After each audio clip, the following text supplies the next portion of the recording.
اور خبر دیں گے آپ کو کہ سندھ حکومت کی جانب سے ٹریفک قوانین اور عوامی تحفظ کو یقینی بنانے کے لیے سندھ موٹر وہیکل رولز 1969 میں اہم ترامیم باضابطہ طور پر نوٹیفیکیشن بھی جاری کر دیا گیا۔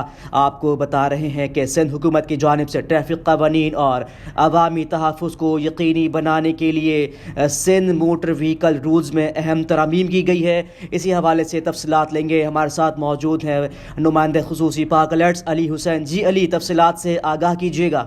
جی بالکل محسن، سندھ حکومت نے ٹریفک قوانین اور عوامی تحفظ کو یقینی بنانے کے لیے سندھ موٹرس وہیکلز رولز 1969 میں اہم ترامیم کر دی ہیں اور اس سلسلے میں ایک باضابطہ نوٹیفیکیشن بھی جاری کر دیا گیا ہے۔ نئی ترامیم کے تحت بھاری کمرشل گاڑیوں کے مالکان کو نئی شرائط پر عمل کرنا لازم قرار دیا گیا ہے اور ترامیم میں فٹنس سرٹیفکیٹ، گاڑیوں کی مقررہ عمر کی حد اور جدید حفاظتی نظام کا لازمی نفاذ بھی شامل کیا گیا ہے۔ اس کے ساتھ ساتھ سندھ کے سینئر وزیر اور صوبائی وزیر برائے اطلاعات و ٹرانسپورٹ ماس ٹرانزٹ شرجیل انعام میمن نے نئی ترامیم کے سلسلے میں ایک بیان میں کہا کہ اب تمام بھاری کمرشل گاڑیاں اور اب محکمہ ٹرانسپورٹ کے قائم کردہ مراکز کے تحت وہ فٹنس سرٹیفکیٹ حاصل کریں گی۔ خلاف ورزی کی صورت میں گاڑیوں کے مالکان پر بھاری جرمانہ عائد کیے جائیں گے۔ ساتھ ساتھ یہ بھی ان کا کہنا تھا کہ جرمانے کی تمام رقوم آن لائن سندھ حکومت کے اکاؤنٹس میں جمع ہوں گی۔ انہوں نے یہ بھی کہا کہ نئی ترامیم میں گاڑیوں کی عمر کی حد بھی مقرر کر دی گئی ہے۔ انٹر پروونشل روٹس پر 20 سال سے زائد پرانی گاڑیوں کو پرمٹ نہیں دیا جائے گا۔ ساتھ ساتھ ان کا یہ بھی کہنا تھا کہ انٹر سٹی روٹس پر 25 سال سے زائد پرانی گاڑیوں کو چلانے کی اجازت نہیں ہوگی اور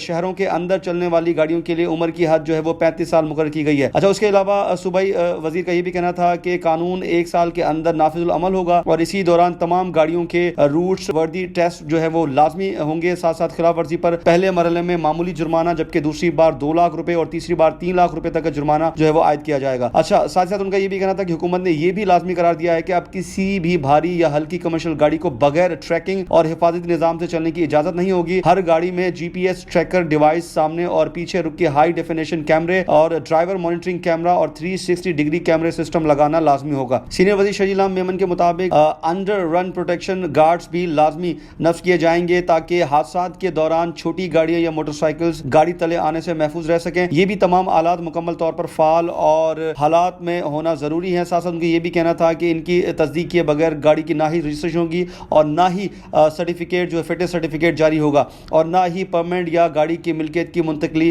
ممکن ہوگی۔ انہوں نے کہا کہ اگر کسی بھی گاڑی میں یہ نظام نصب نہ پایا گیا تو انہیں جان بوجھ کر خراب کیا گیا تو بھاری جرمانہ عائد کیے جائیں گے، گاڑی کو عارضی طور پر بند کر دیا جائے گا اور 14 دن کے اندر اصلاح نہ ہونے پر رجسٹریشن مستقل طور پر منسوخ کر دی جائے گی۔ سینئر وزیر شرجیل انعام میمن نے کہا کہ ترامیم عوام کی جان و تحفظ کے حوالے سے اور حادثات میں کمی اور جدید ٹیکنالوجی کے ذریعے ٹریفک نظام کو مزید شفاف بنانے کے لیے کی گئی ہیں۔ کراچی سمیت صوبے بھر میں ٹریفک حادثات کی ایک بڑی وجہ پرانی اور ناقص حالت میں چلنے والی بھاری گاڑیاں ہیں۔ نئی ترامیم کے تحت کسی بھی بھاری گاڑی کو بغیر فٹنس سرٹیفکیٹ اور حفاظتی آلات کے سڑکوں پر آنے کی اجازت نہیں ہوگی۔ انہوں نے کہا کہ جدید ٹریکنگ اور کیمرہ سسٹم وہ نصب کیے جائیں گے۔ ان کی تنصیب سے نہ صرف ٹریفک قوانین پر عمل درآمد آسان ہوگا بلکہ حادثات کی وجوہات جاننے اور شفاف تحقیقات میں بھی مدد ملے گی۔ ان کا کہنا تھا کہ سندھ حکومت نے عوام کے جان و مال کے تحفظ کے لیے یہ سخت فیصلے کیے ہیں اور کسی دباؤ کے بغیر ان پر عمل درآمد کیا جائے گا۔ ٹریفک پولیس، ایکسائز پولیس اور ٹرانسپورٹ اتھارٹیز کو واضح ہدایت جاری کر دی گئی ہیں کہ قوانین کے نفاذ میں کسی قسم کی رعایت وہ نہ دی جائے۔ جی